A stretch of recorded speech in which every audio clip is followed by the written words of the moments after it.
there's more than one way to drink wine. There's more than one way to enjoy wine. And what you have traditionally been told or have tasted, I want you to realize that it's different. You don't have to drink the exact same thing and think that's the only way of doing it.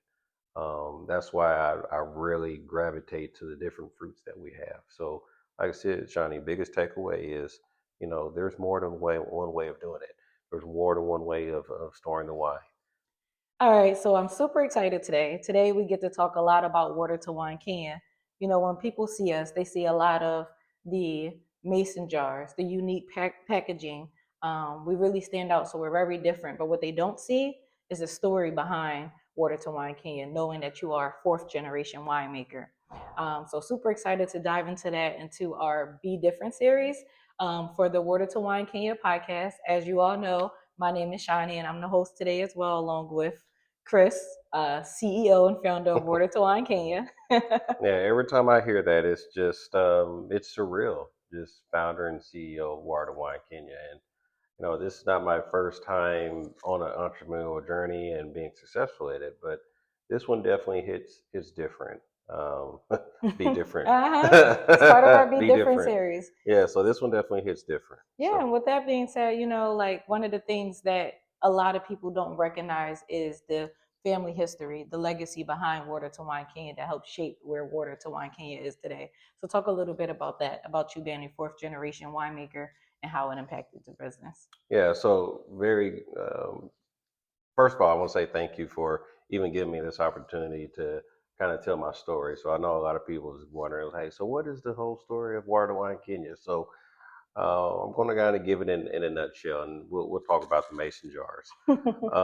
So essentially, as Shani, you were saying, I am a fourth generation winemaker, and this was one of the ways during Prohibition that folks made money, right? So one of the ways that my great grandfather and great grandmother made money is they sold um, corn wine, and the corn wine that they sold, it was called wagon wheel, and it was a very sweet version of kind of sort of the fruits and vegetables that we have today.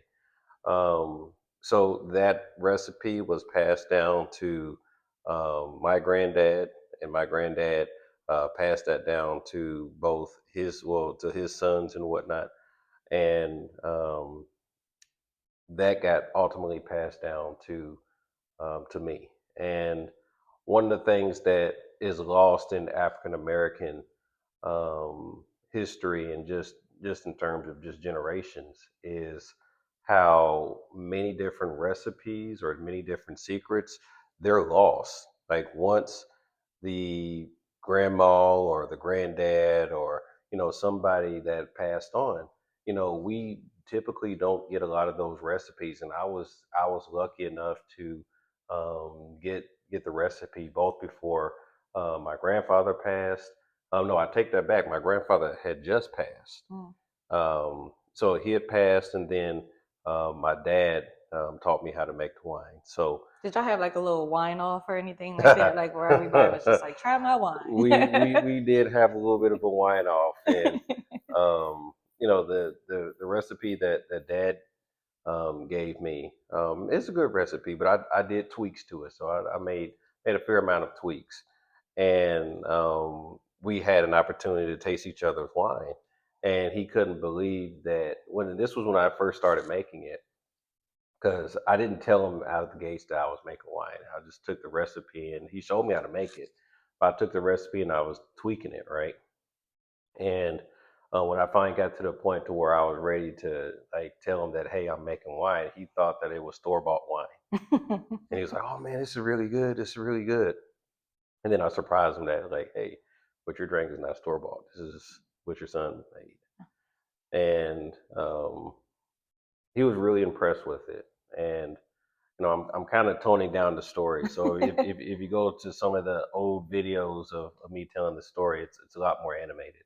No, it's Um, okay though. Like we're getting a lot of like the why, like even why this influences Water to Wine Kenya. So yeah. what from your family legacy has still impacted Water to Wine Kenya today? Like what are some of the lessons that you take from your family legacy for Water2Wine Kenya? Persevere. Um, my family wasn't, and my dad used to say this all the time. Like my family and a lot of the folks in my generation, we wasn't supposed to um, be here. And what I mean by that is the opportunities that was afforded to us, as opposed to some other African American families that was in the region at the time. We were at a disadvantage. And my dad used to say it all the time. He was like, you guys should have been drug dealers, pimps, and all this other stuff. And anybody that knows my dad, he was a minister, and he always say, by the grace of God, God really had His hands on us, to where we didn't fall into a lot of the pitfalls that some of the other folks at the time, like his peers, his friends and whatnot, fell into. And even with some of the opportunities that I had, I kind of look around and I see how some of my friends kind of end up, or quote unquote acquaintances ended up. And you can really see the hand of God just really embracing us, and we're in the palm of His hands of just how we turned out. Like a lot of things that where we are today in our successful businesses and in our successful ventures, is truly just by the hand of God. Because the opportunities that we had, it was pretty tough for us growing Hmm. up. I love that. Definitely having God bless you and your family and keep things going. Allow Water2Wine Kenya to be where it is today. Speaking of where it is today, we see that it is in these wonderful mason jars. So why the mason jar? Yeah, so it's so many different it's so many different reasons to the mason jars. So one of the things that I will say, it's kind of an homage to what my family did, right?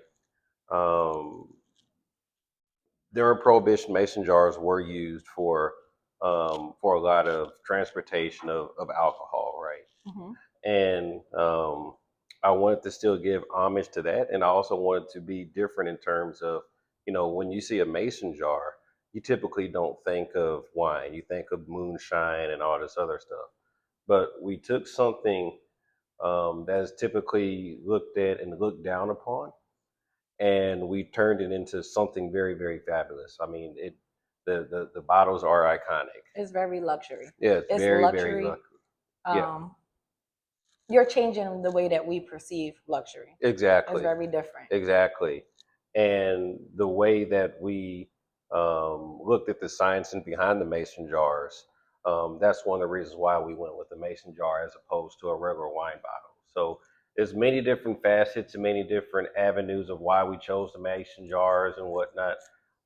But here again, we've taken something that has historically not been, that's been looked down upon, Mhm. and we turned it into something just extremely nice and extremely iconic. So that's one of the reasons why we went with the mason jars. That's one of the things that we do. We know how to turn scraps into something beautiful. Yes, So yes, I love that. I love that. One of the things that everybody, loves to hear about is, Water2Wine Kenya. So your winery is in Kenya. You hmm could have chose any place in the world to stand up your winery, to I reinvent could your have. family's legacy, and you chose Kenya. Why? hmm Well, I've had an opportunity to travel. I think I've went on every continent except for three. Okay, and as we traveled the continent, as I traveled the different continents, um, there's nothing like being in Africa. And I've kind of shared this with you, in the past. Like the first time I went to Africa, it was very an eye-opening and a humbling moment for me. So I've had an opportunity to. I went to Egypt, I went to Nigeria, um, and then I went to Kenya. And the research that I did, in all the other countries in Africa, Kenya seemed very well suited for us opening a winery and being successful. So the Love Kenyan Kenya. people, yes, the Kenyan people, they embraced me and my vision.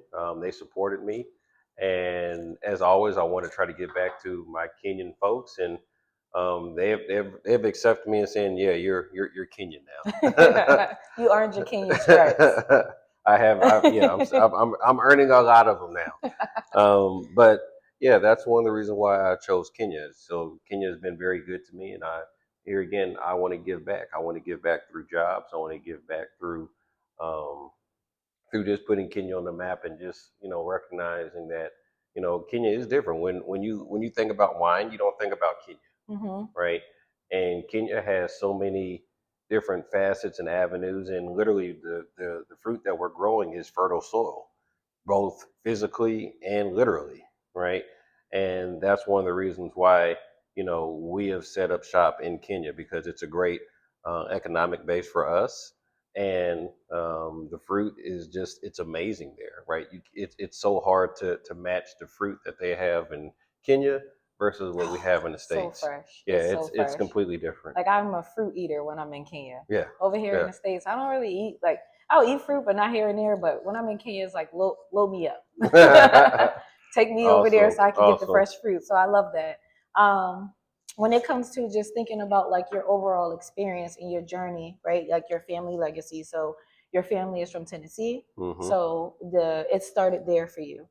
When you think about how you have evolved your family recipe and took it over to Africa, your family, most of your family members, I'm assuming, hasn't even stepped foot on the motherland, but you've done so. Hmm. You've took your family's recipe, stood up a winery. Talk about a little bit about that journey and how it makes you feel just to be able to do that from your family. Well, kind of sum it up, and here again, if everybody kind of goes back into the history archives of what I was talking about with how we started Water2Wine Kenya. There's always this one figure, Uncle Punch, Uncle Punch, and to kind of sum up your question in a nutshell, and it was very profound what he said. He said, "You know what, Chris? He said, this recipe of ours has been in the family for 4 generations. He said, everybody has had opportunity to do exactly what you're doing. He said, you're the only one in the family that took the recipe and ran with it. And he said something to the effect of, your dad would be proud, your granddad would be proud, and your great grandparents would be proud, because this is something that's part of our legacy, that's part of our heritage, and you're the only one that picked it up and ran with it. So yeah, I'm very honored and happy that I'm that guy in terms of the family of being able to just take what we've had as a family recipe and family legacy and just move it forward. I love that. Cheers to Uncle Punch and the Cheers to family. Uncle Punch. Yeah. First, it starts with them. That does start with Uncle Punch. And speaking of, just being different overall, right? Like you took the family's recipe, you put it in these beautiful, iconic mason jars. What does it mean to be different to you? So that's the company's overall like philosophy. When you just see the mason jar, when people think of it, they always it's different from the Hmm. taste to the bottling. What does being different mean to you personally? For me personally, being African American, there's not a lot of African American winemakers, right? And the amount of African American, let me back up. There's not a lot of black winemakers, period. And the black winemakers that are out there, they're typically doing something with grapes. So I'm already a rarity. Then I go and make fruit wine, which fruit wine is not very prevalent. And for our viewers that don't know what fruit wine is, what is Yeah, fruit so wine? fruit wine is any fermented wine that we do outside of grapes. So we do nothing with grapes. So think of strawberries, blueberries, raspberries. When you're drinking the fruit, well, when you're drinking the wine, you're drinking the true fruit. No artificial flavors. That what you're drinking is just the fruit, Okay. right? So just fruit, water, and sugar for the most part. But the way that we crafted the recipe, it's very very different in terms of how we do it. So that's what fruit wine is. So I lost my train of thought. So what was the part What of does it mean to you personally to be different? So yeah, so being different in terms of what we produce, and with the mason jars, that's one of the ways of how I look at being different, right? I want to do something completely unprecedented.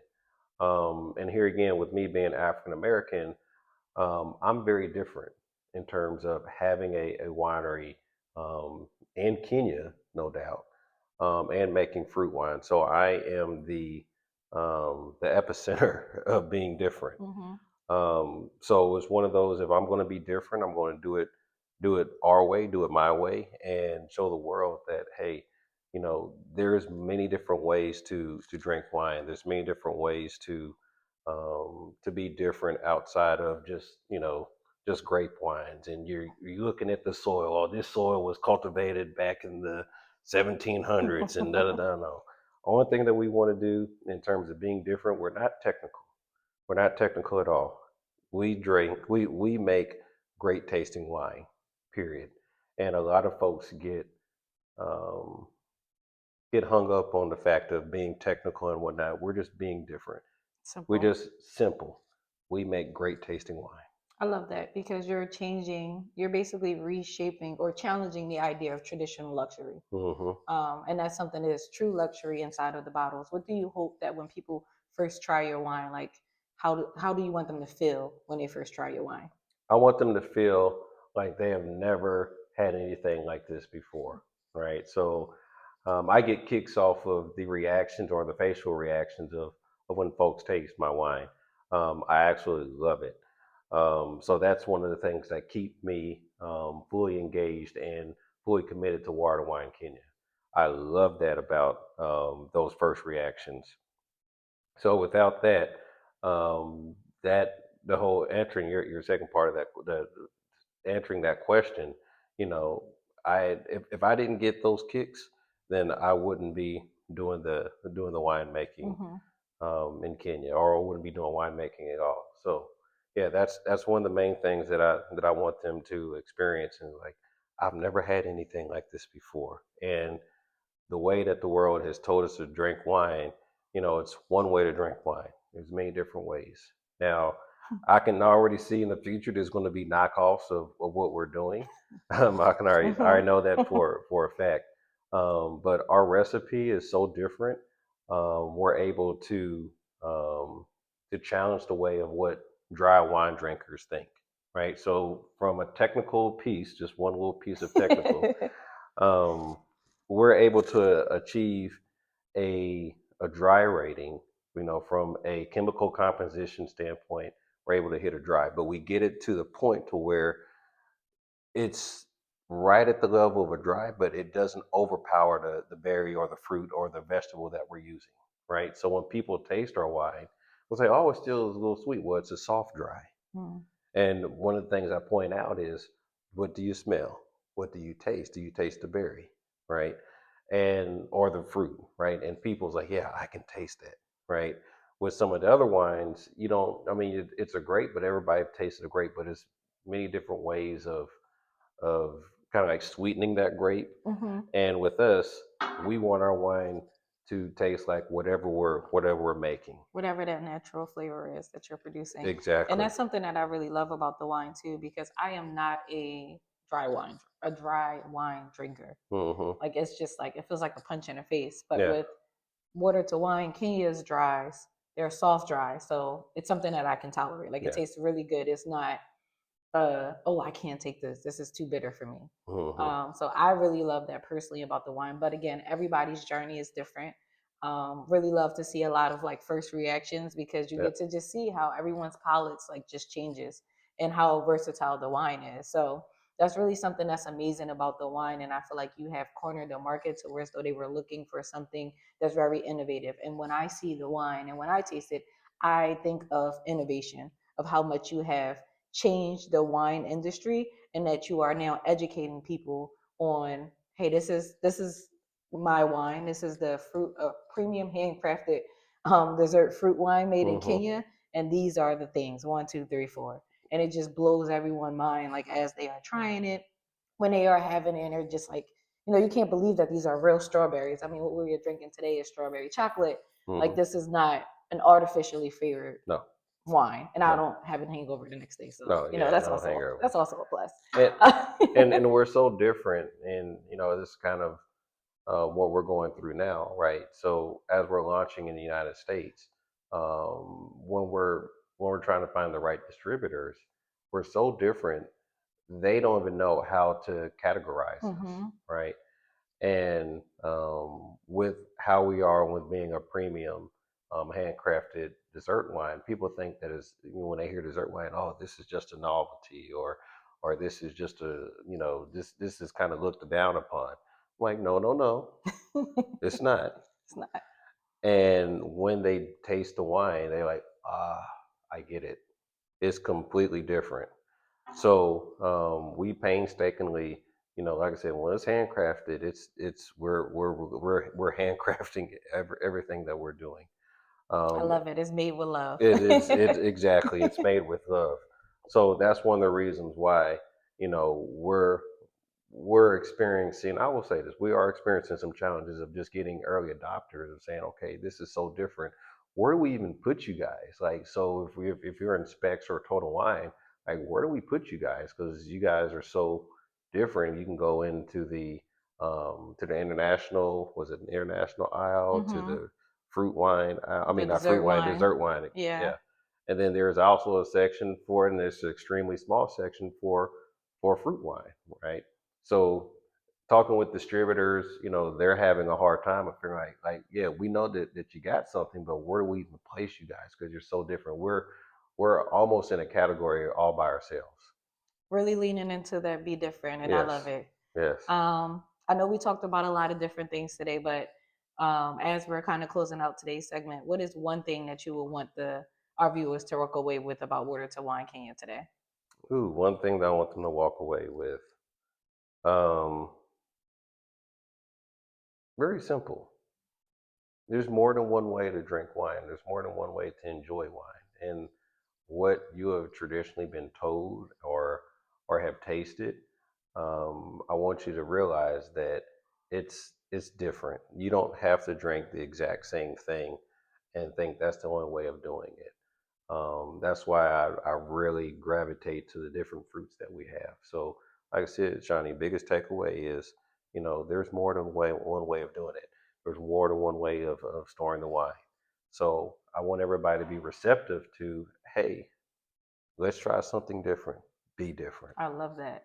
Let's all be different together, guys. So make sure that you like and subscribe and you follow us here on YouTube, on all platforms at Water to Wine Kenya, Instagram, and TikTok. Tune into us next time for our Be Different series. Talk to y'all later. Thank you. Bye.